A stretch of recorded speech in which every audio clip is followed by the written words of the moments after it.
Sejam bem-vindos à nossa quinta videoaula. E agora nós vamos começar um estudo um pouquinho mais aprofundado sobre a questão da tabela periódica e suas propriedades. Bom, o tema é Teoria Atômica, Classificação Periódica e Estudo de algumas propriedades periódicas. Eu sou o professor José Pinheiro da Costa Júnior, professor Pinheiro. E esta é a nossa quinta videoaula, Atomística e Propriedades Periódicas. Classificação periódica dos elementos químicos, também falada como tabela periódica dos elementos químicos. Para quem assistiu o primeiro vídeo, todo um trabalho pedagógico desenvolvido em função do vídeo do Cosmos, programa antigo, inclusive tem até uma versão nova agora, eu particularmente acho melhor a antiga. O Carl Sagan falava dos 92 elementos químicos. Bom, no início dos anos de 1800, os cientistas já conheciam um número considerável de elementos, olha lá por volta de 1800, a época de John Dalton, inclusive algumas de suas propriedades químicas e físicas. Surgiu então a necessidade de se organizar os elementos em uma tabela, de modo a se ter grupos de elementos que apresentassem propriedades químicas semelhantes e até físicas. Vários trabalhos foram produzidos nesse sentido, mas 2 deles, e todos os 2, há de se ressaltar, realizados independentemente, tiveram valor fundamental no desenvolvimento do conceito de periodicidade química para construir a tabela periódica dos elementos. Foram os trabalhos efetuados por Lothar Meyer, um alemão, e que nós devemos dar sim credibilidade e mérito, e o mais conhecido de todos, o Dmitry Ivanovich Mendeleev, químico russo. Muito bem. Fiz questão de colocar os 2. Para mim, particularmente, eu dou credibilidade aos 2 de forma igual. Só que este aqui ele conseguiu fazer um negócio assim mais bem organizado. Ele era um jogador exímio. O Dmitry Ivanovich Mendeleev. Tá? Aqui tem os créditos das imagens. Ambos listaram os elementos em ordem crescente de suas massas atômicas. Inclusive hoje já não é mais em ordem crescente de massas atômicas, mas sim de números atômicos.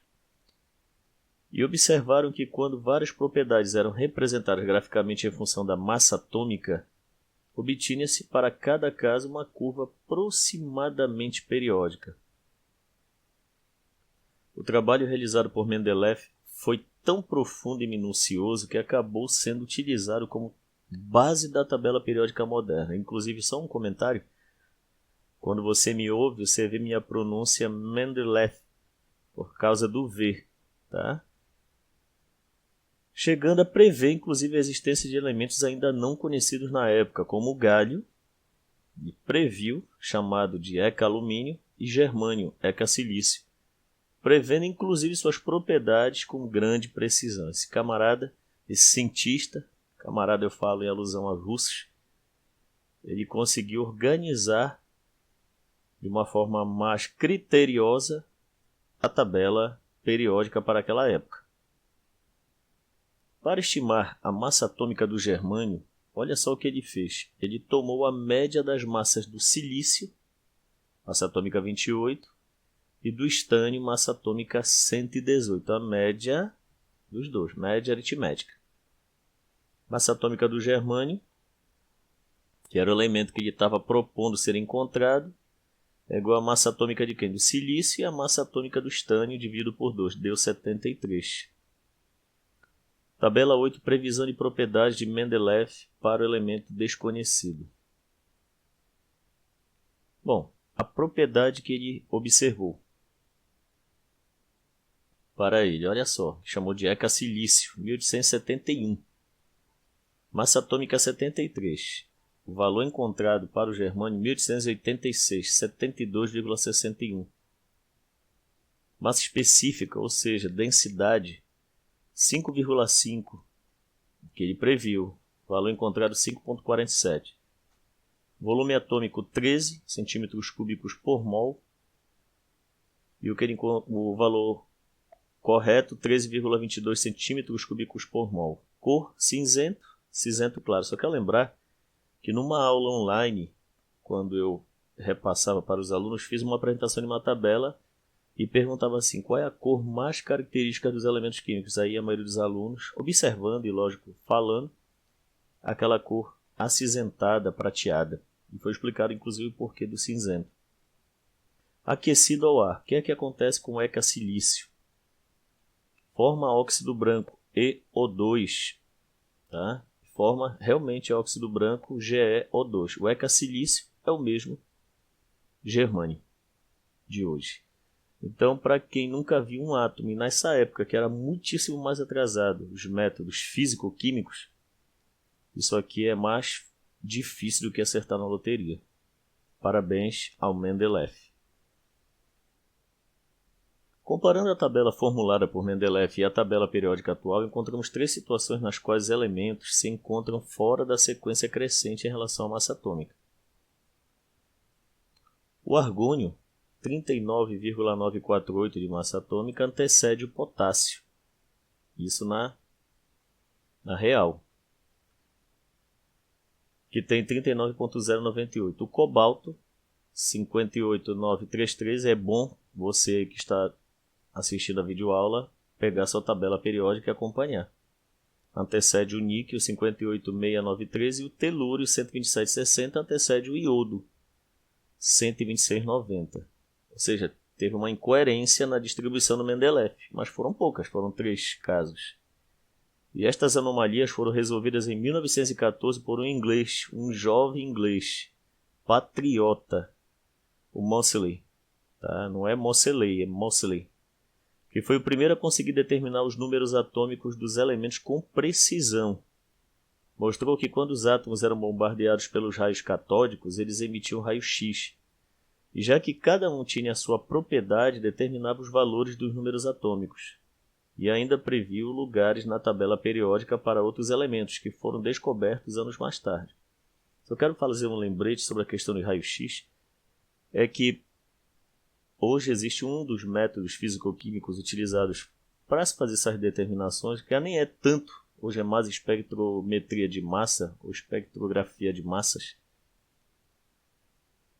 É possível se determinar a ordem com que esses átomos, determinado elemento químico, se encontram no espaço. A partir daí, fazer cálculos matemáticos e se chegar a esses valores. Existem livros, como um livro chamado Bruce Marran, que tem uma proposta de cálculo. Inclusive, até um livro de 2º grau, que eu já vi uma proposta para cálculo de estrutura. É um livro antigo, da autora Martha Reis. Tinha um livro antigo dela. Bom, paciência. Vamos continuar. Com a determinação do número de prótons, número atômico Z, que foi o que na verdade determinou a formação da atual tabela periódica, a tabela periódica é colocada da seguinte forma: os elementos são uma função crescente dos números atômicos. Nessa época se descobriu isto aqui, o número atômico, e cada elemento. O Moseley pode comprovar que as propriedades periódicas eram uma função do número atômico crescente e não da massa atômica, como tinha sido estabelecido por Mendeleev.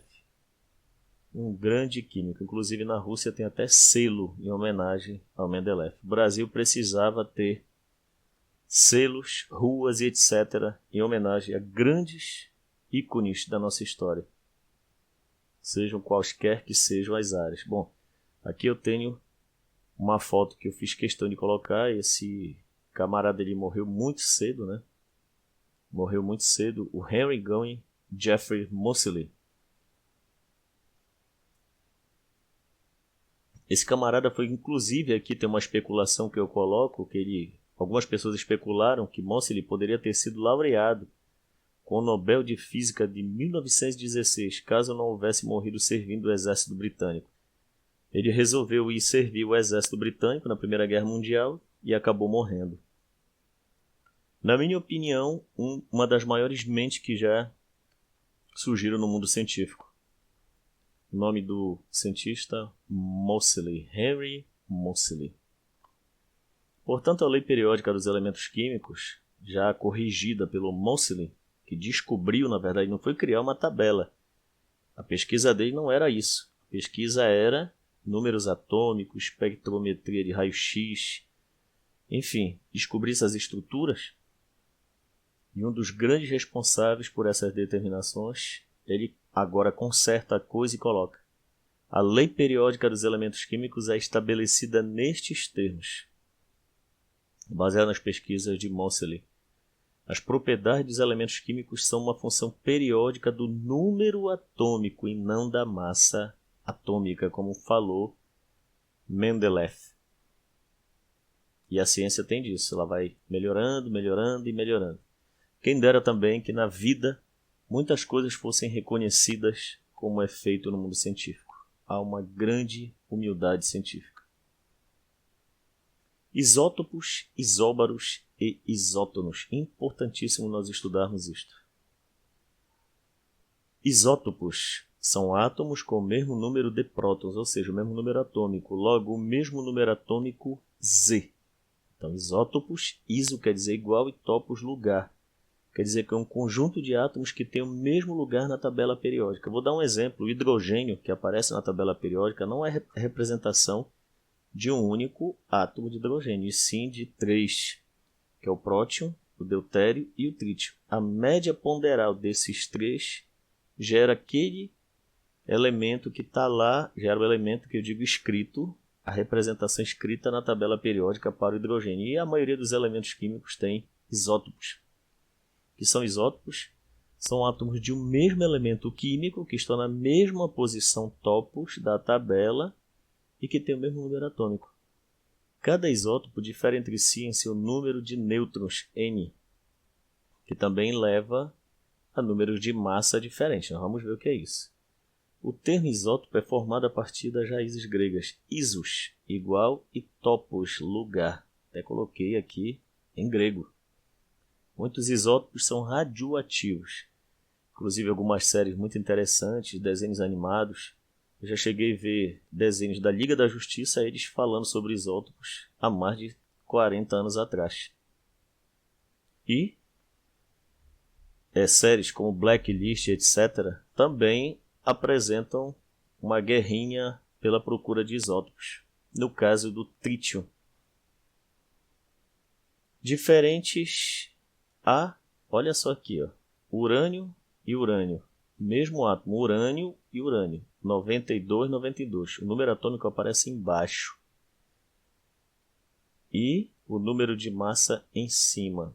Esses átomos são idênticos quimicamente, porque eles têm o mesmo número atômico. Mas eles são fisicamente diferentes porque eles têm números de massa diferentes. E número de massa não é massa. Número de massa é a soma dos prótons e dos nêutrons. Tá? E a massa é a soma de tudo que o átomo tem, inclusive os elétrons. Então,